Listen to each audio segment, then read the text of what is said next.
नमस्कार दोस्तों, आपका बहुत बहुत स्वागत है आपके अपने चैनल देसी इन्वेस्टर्स में। और आज के इस वीडियो में हम बात करने वाले हैं 3 बड़ी खबरों के बारे में, और ये तीनों ही खबरें बैंकिंग सेक्टर से संबंधित हैं। और इन खबरों का आपके पोर्टफोलियो पर क्या असर पड़ सकता है देखेंगे वीडियो में, तो बने रहिएगा वीडियो में हमारे साथ अंत तक। और अगर आपने चैनल को सब्सक्राइब नहीं किया है तो चैनल को सब्सक्राइब करके बेल आइकन दबाना ना भूलें। चलते हैं हम लोग सबसे पहली खबर की तरफ। क्या है ये खबर कि एचडीएफसी बैंक पर लगाई गई रोक को आरबीआई ने आंशिक रूप से वापस ले लिया है।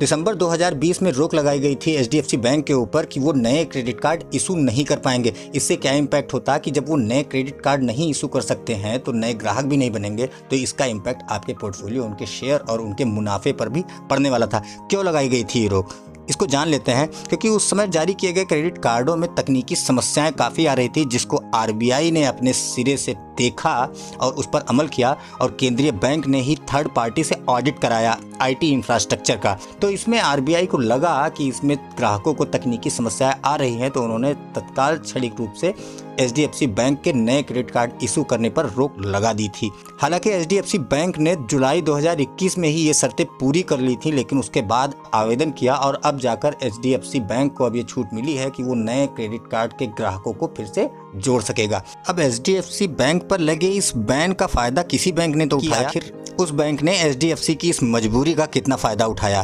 तो हम आ गए हैं एक दूसरे न्यूज आर्टिकल पर, जहां पर आप देख सकते हैं कि एचडीएफसी बैंक पर लगे बैन से आईसीआईसीआई बैंक को सबसे ज्यादा फायदा मिला, और उसकी ग्रोथ रेट रही 13.63% के आसपास। अक्टूबर 2020 में क्रेडिट कार्ड मार्केट में आईसीआईसीआई बैंक की हिस्सेदारी 16% थी, जो जून 2021 में बढ़कर 17.57% के आसपास हो गई। इस न्यूज आर्टिकल में आप ये भी देख सकते हैं कि एक बैंक और था जिसने इसका सबसे ज्यादा फायदा उठाया, वो था एसबीआई कार्ड। उसने भी 6.63% की वृद्धि दर्ज की, और नवंबर 2020 में क्रेडिट कार्ड मार्केट में एसबीआई कार्ड की हिस्सेदारी 18.79% थी, जो जून 2021 में बढ़कर 19.17% हो गई।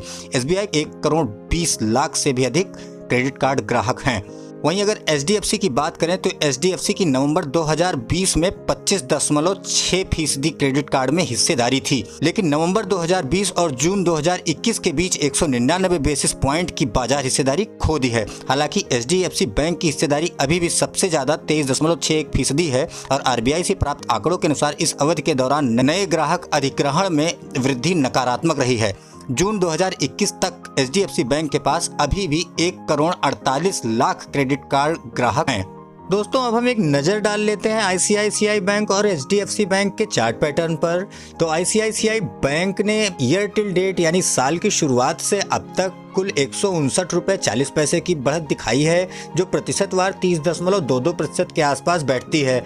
अगर एचडीएफसी बैंक की बात करें तो वह 1425 रुपये से बढ़कर 1511 रुपये 50 पैसे पर उसने अपनी क्लोजिंग दी है, जो 86 रुपये 45 पैसे की बढ़त को बताता है। प्रतिशतवार बात करें तो ये 6.7% के आसपास बैठता है।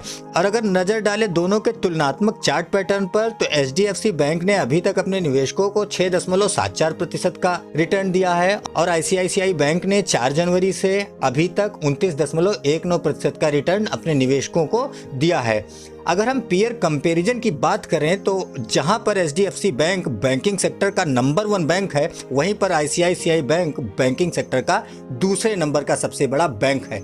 तो इस तुलनात्मक अध्ययन से हमको एक बात और पता चलती है कि अगर किसी भी सेक्टर में आपको पैसा निवेश करना है तो या तो आप उस सेक्टर के सबसे बड़े प्लेयर में पैसा निवेश करें, या तो दूसरे और तीसरे नंबर में ही पैसा निवेश करें। क्योंकि पहले नंबर में जब कोई कमी या कोई दिक्कत आती है तो केवल दूसरा नंबर और तीसरा नंबर ही ऐसे नजदीकी कंपटीटर होते हैं जो नंबर 1 को पछाड़ने की क्षमता रखते हैं। तो आज से इस बात को ध्यान रखिएगा कि अगर आपको किसी भी सेक्टर में निवेश करना है तो आप कोशिश कीजिए कि सबसे बड़े प्लेयर में निवेश कीजिए, और अगर सबसे बड़े प्लेयर में नहीं कर सकते हैं तो दूसरे और तीसरे नंबर के प्लेयर में निवेश जरूर करें, क्योंकि ये आपको 1 नंबर पर ले जाने की क्षमता रखता है। अब इस न्यूज के आने के बाद जाहिर सी बात है कि एचडीएफसी के शेयरों में वृद्धि होने वाली है, क्योंकि उनके कस्टमर भी बढ़ेंगे तो उनका प्रॉफिट बढ़ेगा, सेल्स बढ़ेगा, तो ये सारी चीजें इंपैक्ट डालेंगी कहीं ना कहीं शेयर के प्राइस के ऊपर। तो सभी ब्रोकर हाउसेज ने भी एचडीएफसी के शेयरों का टारगेट चेंज कर दिया है। आइए देखते हैं कि एचडीएफसी का नया टारगेट क्या चल रहा है। इस न्यूज के आने के बाद ही एचडीएफसी बैंक का शेयर प्राइस 18 अगस्त को ही 3% के आसपास चढ़ गया। हालांकि बाद में इसमें गिरावट भी आई। अगर हम brokerage firm JP Morgan Murugan की बात करें तो इन्होंने अपना टारगेट 1800 रुपए के आसपास दे दिया है। मोतीलाल ओसवाल की बात करें तो इन्होंने भी टारगेट 1800 रुपए के आसपास कर दिया है, जो कि करंट प्राइस से काफ़ी ज़्यादा है। दोस्तों, आपको ये वीडियो कैसा लगा हमें कमेंट में ज़रूर बताएं। वीडियो अगर पसंद आया हो तो लाइक और शेयर ज़रूर करें। मिलते हैं अगले वीडियो में। नमस्कार।